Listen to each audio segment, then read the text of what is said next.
You know, a very common problem is the patient who comes into your office with numbness and tingling in the hands.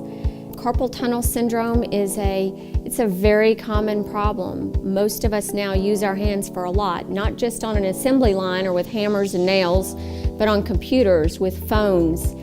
And you would be surprised the number of people who are beginning to present with symptoms of carpal tunnel syndrome that don't do the heavy, repetitive manual labor that we used to think went along with that diagnosis. Most of the time, carpal tunnel syndrome is something that can be treated without an operation. The typical symptoms that change our mindset from thinking neck problems to carpal tunnel are that nighttime numbness and dysesthesia. That uncomfortable sensation in the hands that wakes people up. They're pacing their bedrooms, shaking their hands, trying to get some feeling back in. That is almost always carpal tunnel syndrome.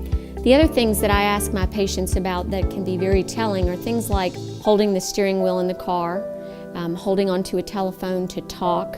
Many people will have their hands go to sleep that way. So what carpal tunnel syndrome is basically an overgrown ligament at the base of the hand.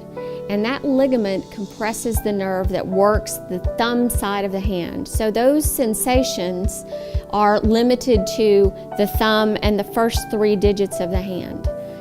If you see someone who has that sensory distribution and that nighttime pain, it's almost always carpal tunnel syndrome. The associated conditions that you really need to be thinking about are thyroid problems and diabetes. It also occurs in obesity and with pregnancy. Oftentimes with pregnancy, it'll resolve as soon as the baby's born. So how do we manage this? Honestly, the first thing I do before even starting nerve studies and all of the testing is to try just a simple course of splinting at night. If you can use a cock-up wrist splint and give the nerve rest while the patients are sleeping at night, sometimes that's very effective for settling the nerve down and maybe relieving the symptoms without thinking about surgery. If it comes to an operation, luckily we've gotten so much better technically at how we accomplish this surgery that people are oftentimes back to work very quickly. I have surgeons who have returned to work in 12 days, and obviously they're using their hands quite a bit.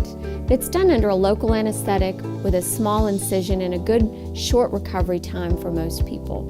So it's something that patients don't need to be afraid of, certainly don't want to lose their hand function.